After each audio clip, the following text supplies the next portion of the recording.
जब अल्लाह करीब है तो दूर वाले को पुकारना पड़ता है, अल्लाह को थोड़ी पुकारना पड़ता है। चलिए आइए उन्हीं की ज़बानी सुन लीजिए। अब वसीला क्या है? वसीले की बात चली थी। वसीला क्या है? दूर जितना आप जाएंगे उसके लिए वसीला चाहिए, जितना करीब जाएंगे उसके लिए वसीला नहीं। दिल्ली दूर है ट्रेन का, सऊदीया दूर है प्लेन का, वसीला लेना पड़ेगा। लेकिन ये मस्जिद जो आपके घर के करीब है, आपकी इस स्टेज के करीब है, अब मैं आपसे ये कहूं कि यार मुझे मस्जिद में नमाज पढ़ने जाना, आप कहेंगे चलिए, मैं कहूंगा हेलीकॉप्टर लेके आओ, वसीला चाहिए मुझे। तो आप क्या कहेंगे? ये तो मौलाना जर्जिस का एक पुर्जा ढीला है, इनको यूपी के हैं ना, तो यूपी में तो दो ही पागल खाने हैं, एक आगरा में एक बरेली में। तुम दोनों जगह मेरे यहां से करीब है, तो या तो ये कहोगे इनका आगरा में इलाज कराओ या बरेली में इलाज कराओ। अरे मस्जिद करीब है मौलाना जर्जिस साहब, आप यहां जाएंगे, इस मस्जिद के लिए आप हेलीकॉप्टर मांग रहे हैं? अरे पैदल चलिए ना। पता चला कि करीब के लिए वसीला नहीं लिया जाता, वसीला दूर के लिए लिया जाता है। अब ये फैसला तो आप खुद करो कि अल्लाह दूर है या अल्लाह करीब है।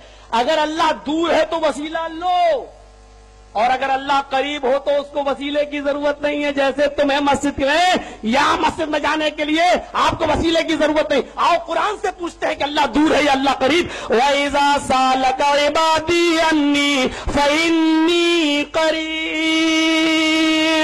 आए मेरे हबीब, आए मेरे नबी, आए मेरे पैगंबर, मेरे बंदे मेरे बारे में सवाल करें। वइज़ा सालका इबादी अन्नी, जब मेरे बंदे मेरे बारे में तुमसे पूछें कि बताओ अल्लाह कहाँ है, अल्लाह कहाँ है, तो उनको कह दो फइन्नी करीब, मैं उनके बिल्कुल करीब हूं। अल्लाह ने कहा फइन्नी करीब, मैं करीब हूं, करीब करीब। और एक जगह कहा मेरा बंदा जब मुझे पुकारता है मैं उनकी रगे दिल शहर रग से भी ज्यादा करीब होता हूं। पता नहीं चलता इसमें आवाज है कि इसमें आवाज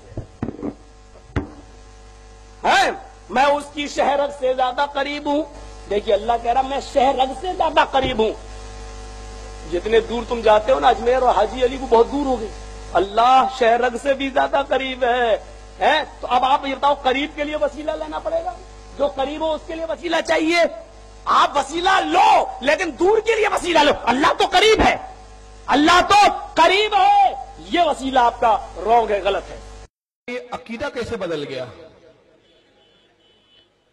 मतलब का जैसा है, जैसा देश वैसा भेज, वसीले की बात आई तो जो दूर होता है, जल्दी साहब कहते हैं उस तक जाने के लिए वसीला लगता है। दिल्ली दूर है तो ट्रेन लगेगी वसीले के लिए, जो करीब है उसके लिए वसीला क्यों नहीं? कल तक तो आप कह रहे थे अल्लाह इतना दूर है कि अर्श आदम पे बैठा हुआ है, ये करीब कब हुआ? भाई कल तक आप ही की जमात का अकीदा था कि अल्लाह कहां है, अर्श पर। सुनना है इन्हीं के मुल्लाओं की सुन लो, इनके मुल्लाओं के पेंदे नहीं है। मालिक तो कहता है अगर मेरे अलावा कोई और इलाह होता तो वो अर्श पे चढ़ने के लिए जरूर रास्ता कोई सीढ़ी तलाश कर लेता। जो अर्श पे होता है वो रब है, और जो अर्श पे पहुंच जाए वो हमेशा जागता रहता है, उसे कभी नींद नहीं आती, ना उसे झपकी आती है। वो अर्श के ऊपर मुस्तवी है, वो आसमानों के बुलंद है, अर्श के ऊपर बुलंद है, वो आसमानों के ऊपर रहता है, अर्श के ऊपर बुलंद है, वो आसमानों के ऊपर रहता है। फरमाया अल्लाह ताला ने सूरत सजदा में, युदब्बिरुल अम्र मिनस समाए इलल अर्द, अल्लाह ताला आसमानों से जमीन की तरफ कामों की तदबीर करता। आसमान अल्लाह ताला का हेडक्वार्टर है, वहां से जमीन की तरफ अपने कामों की तदबीर करता। अल्लाह का आसमान हेडक्वार्टर है, वहां से काम करता है, वो ब्रांचेस तो सब क्या है? कि करीब कब हुआ भाई अल्लाह? और कल तक तो तुम ही कुरान की आयत पेश करते थे अल्लाह ताला सब जगह नहीं है, अल्लाह सब जगह नहीं। हालांकि हम भी कहते हैं अल्लाह जगह से पाक, करीब है मगर जगह से पाक, जिस्म से पाक। मगर कल तक तुम ही कहते थे कुरान में अल्लाह साहब अर्श पर है, और खुद तुम्हारा मौलवी कह रहा है कहां है अल्लाह? हेडक्वार्टर में है, वहां से कामों की तदबीर करता है, ब्रांचेस पता नहीं और कहां कहां खोल रखी है। अब इसको भी सुन लीजिए, ये भी कहता है अल्लाह कहां है, सुन लीजिए। कौन? मुझे बोलने की जरूरत नहीं, आप ही के इलाके का है। भाई साहब ने कहा कि अगर अल्लाह हर जगह हर जर्रे जर्रे में मौजूद है, कुरान के मुताबिक अल्लाह की ताकत, अल्लाह का इल्म सब जगह मौजूद है। अल्लाह लेकिन अर्श पे बैठे हैं, अल्लाह लेकिन अर्श पे बैठे हैं। तो ये कहना अल्लाह सब जगह मौजूद है, ये इस्लाम की तालीम में नहीं है, ये हिंदू की तालीम में है। अल्लाह की ताकत और इल्म है, नॉलेज है उसकी हर जगह। अल्लाह अर्श के ऊपर बैठे हुए हैं, तो जब अल्लाह अर्श पे बैठे हुए तो करीब कैसे हुए और कब हुए? लेकिन फिर बात सवाल ये आएंगे कि भाई तुम तो मानते हो अल्लाह को करीब, हम मानते हैं, बेशक हम तो मानते हैं। हम कहते हैं अल्लाह करीब भी और अर्श पर बैठने से भी पाक है। ये तुम्हारा मर्दूदों का अकीदा है, ये तुम्हारे बाप इब्न तैमिया ने लिखा, तब से तुम्हारी बोली हुई कि अल्लाह अर्श पे बैठा है, बल्कि उसने लिखा कि मच्छर की पीठ पे भी बैठ सकता है। इब्न कय्यम जौजी ने कसीदा नून लिखा, इब्न कय्यम जौजी इब्न तैमिया का शागिर्द कहता है अल्लाह अर्श पे बैठता, पैर कुर्सी पे रखे हुए हैं।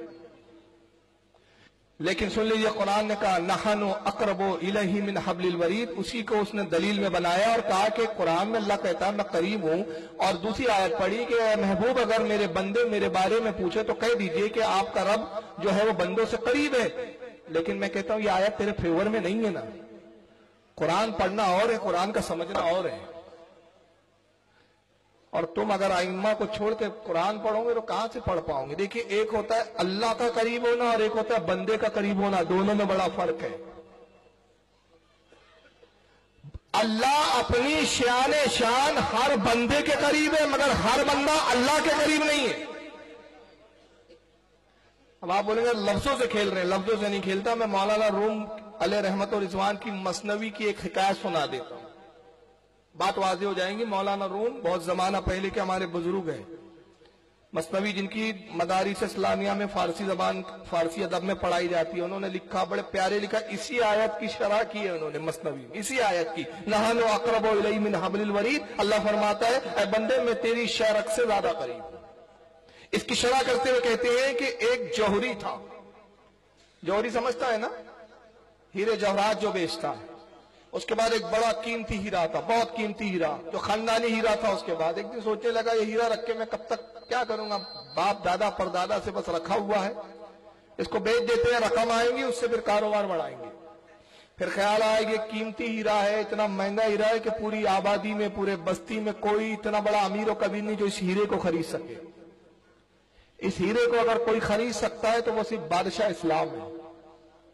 अब बादशाह की राजधानी बहुत दूर थी, तो मौलाना रूम कहते हैं कि वो हीरा बेचने की गरज से बादशाह के हाथ में फरोख्त कर दूं, इस इरादे से अपने शहर से, अपने इलाके से निकला और राजधानी की तरफ चलने लगा। इत्तेफाक से एक चोर को पता चल गया कि यार ये जौहरी जा रहा है और उसके पास हीरा है। तो इसने सोचा कि हीरा चुराना चाहिए किसी हिकमत से। जौहरी था लेकिन बड़ा ताकतवर, उसने कहा इससे लड़कर तो हीरा नहीं छीन सकते, क्योंकि ये ताकतवर भी है, लड़ने का हुनर भी जानता है, किसी हीले और बहाने से इससे हीरा निकालना पड़ेगा। साथ में हो गया, रास्ते में मिला, कहा अस्सलाम वालेकुम। वालेकुम। अरे जौहरी साहब आप कहाँ जा रहे? कहा मैं राजधानी जा रहा हूँ, बादशाह से मिलने, कुछ काम है। कहा अरे बड़ी अच्छी बात है, हम भी उधर ही जा रहे हैं, बड़ी अच्छी बात है, सफर साथ में रहेगा, आपका हमारा साथ रहेगा, बड़ा आसानी से सफर कट जाएगा। जौहरी को कुछ शक हुआ लेकिन बोल नहीं पाया। कहा अच्छा चलो ठीक है चलो। अब चलने लगे, रात हुई, खाना आना खाया, सोने का टाइम आया, तो जौहरी ने कहा देखो यार ऐसा करते हैं। जौहरी बड़ा चालाक था, होशियार था, तो समझ गया इसकी नीयत पे फतूर है। कहा देखो यार ऐसा करते हैं, अगर दोनों एक साथ सो गए तो कोई चोर डाकू आएगा, हम दोनों का माल लूट कर लेके चला जाएगा। बेहतर यह है कि हम बारी मुकर्रर कर लेते, जब मैं सो तो तुम जागते रहना, पहरा देना, सामान की हिफाजत करना, जब तुम सो तो मैं पहरा दूंगा। चोर ने कहा वाह इससे अच्छी क्या बात होगी, दिल में सोचा इससे अच्छी क्या बात होगी, जब ये सोएगा तो मैं इसकी सोने की बारी में हीरा लेकर भाग जाऊंगा। कहा ठीक है बहुत अच्छी बात है। तो जौहरी ने कहा ऐसा करो तुम पहले सो जाओ, हम पहरा देते हैं, आधी रात को मैं तुम्हें उठा दूंगा, फिर तुम पहरा देना। कहा ठीक है। चोर सो गया मस्त, कहा अब ये आधी रात में उठाएंगा, ये भी जागता रहा। जब आधी रात गुजरी और इसके उठाने का टाइम हुआ तो जौहरी ने क्या किया, वो हीरा निकाला और इसी के कपड़े में छुपा दिया।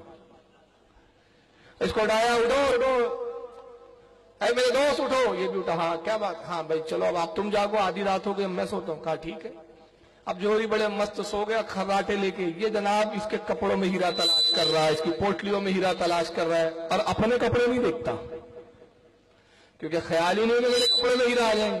دیکھا بڑا تعجب ہے یار, رات بھر میں پورا آدھی رات تک تلاش کرتا رہا, کافی گھنٹے تلاش کی, لیکن ہیرا تو ملنا, اس کی بو بھی نہیں پتا چلی. صبح ہوئی, جوہری بھی اٹھا, پھر سفر آگے ہوا, دوپہر کا وقت آیا, قیلولہ کا ٹائم آیا, تو پھر یہ چور سویا. جوہری نے اس کے کپڑے میں ہاتھ ڈالا, دیکھا ہیرا رکھا ہے, محفوظ نکال لیا, کچھ دیر کھیلا کودا مست, اس سے اس نے دل لبھایا ہیرے سے. پھر یہ بیدار ہوا, اس کو ہیرا بھی دکھا رہا ہے اچھال اچھال کے. پھر سوچنا یار رات میں تو ہیرا ملا نہیں, اس کے بعد آ کہاں سے گیا. اب اس کے بعد رات ہوئی تو جیسی چور سویا, اب چور کے سونے کی باری تھی, اس کے جاگنے کی باری تھی. یہ جاگ رہا ہے, اب چور سو رہا ہے, اس نے پھر کپڑے میں چھپا دیا, پھر چور کو اٹھایا, خود سو گیا, پھر یہ چور پھر تلاش کر رہا ہے اس کے کپڑے. آخر 15 دن یہی معاملہ رہا کہ جب چور سوتا تھا یہ اس کے کپڑوں میں ہیرا ڈال دیتا تھا, جاگنے سے پہلے نکال لیتا تھا, خود جاگ رہا ہو جب سوتا تو کپڑے میں ہی چور کے ہیرا ہوتا, اور جب جاگ جاتا تو چور کو جگانے سے پہلے ہیرا نکال لیتا, اس کو دکھاتا. 15 دن یہ معاملہ چلتا رہا. چور بڑا پریشان, سوچتا رہا یار یہ کوئی جادوگر ہے کہ جادو سے ہیرا غائب بھی کر لیتا اور بلا بھی لیتا. 15 دن کا جب سفر ختم ہوا, شہر آ گیا, تو اس نے کہا بھائی دوست بڑا اچھا سفر کٹا, اب آپ اپنا کام کیجئے, میں اپنا کام کرتا ہوں, مجھے بادشاہ کے محل جانا ہے. اب وہ تڑپ گیا, 15 دن سے پریشان, 15 دن سے پیچھے لگا. کہا یار سنو, مجھے کوئی کام عام نہیں ہے, اب مجھ سے برداشت نہیں ہوتا, برداشت کی حد ہوتی ہے. میں کوئی تاجر واجر نہیں, میں نے سب جھوٹ کہا, میں تو چور ہوں, ہیرا چرانے کے لیے نکلا تھا. مگر یار مان گیا تم بہت بڑے جادوگر ہو, مجھے بتاؤ یہ ہنر کہاں سے سیکھا تم, یہ ہیرا چھپاتے کہاں تھے. جوہری کیا کہتا سنیے, بس یہ مولانا روم کا آخری جملہ قرآن کی تفسیر ہے. کہا کہ وہ ہیرا چھپاتے کہاں تھے, تو جوہری کہتا ہے وہ ہیرا تجھ سے قریب تھا مگر تو ہیرے کے قریب نہیں تھا. ہیرا تجھ سے قریب تھا مگر تو ہیرے کے قریب نہیں تھا, تجھے ہیرے کی معرفت نہیں تھی. تو مولانا رومی شکایت سے فرماتے اللہ کی قدرت ہے, اس پہ شان, اس کی شان, یہ اس کی طاقت صلاحیت ہے کہ وہ اپنے بندوں سے قریب ہے. مگر ضروری نہیں کہ ہر بندہ اللہ سے قریب ہو. اگر ہر بندے سے اللہ قریب ہے تو ابو جہل بھی بندہ ہے, تو اللہ ابو جہل کے بھی قریب ہوا. اللہ کا بندہ تو عتبہ بھی ہے, تو اللہ عتبہ کے بھی قریب ہوا. نمرود بھی اللہ کا بندہ ہے, اللہ نمرود کے بھی. تو کیا اللہ ان سب کے قریب ہے؟ مگر مجھے بتاؤ کیا نمرود اللہ کے قریب ہے, عتبہ اور شہوہ اللہ کے قریب ہے, ابو جہل اللہ کے قریب ہے, ابو لہب اللہ کے قریب ہے؟ یہ اللہ کے قریب نہیں تھے, اللہ ان کے قریب تھے اپنی شان. یہ اللہ کے قریب اس لیے نہیں تھی کہ انہوں نے نبی کا وسیلہ درمیان میں نہیں رکھا, اور جنہوں نے نبی کا وسیلہ بنایا وہ اللہ سے قریب ہو گئے. حضرت عمر جب تک کفر کی حالت میں تھے اللہ قریب تھا, مگر عمر خدا سے دور تھے. مگر جب نبی پر ایمان لائے, نبی کو وسیلہ بنایا, اللہ سے قریب ہو گئے. حضرت عثمان جب تک حالت کفر میں رہے اللہ سے دور تھے. اللہ قریب ضرور تھا مگر عثمان اللہ سے دور تھے. جب اللہ کے رسول پر ایمان لایا, محبت رسول سے اپنے دل کو مدینہ بنا لیا, اللہ سے قریب ہو گئے. تو بندہ وہی قریب ہوتا ہے جو درمیان میں وسیلہ رکھتا ہے. تو بہرحال انہوں نے جو آیت لائی, تو پہلے میں جرجس سے کہوں گا کہ اپنے گھر کے پہلے اس اختلاف کو دور کر کہ اللہ عرش پر ہے کہ بندے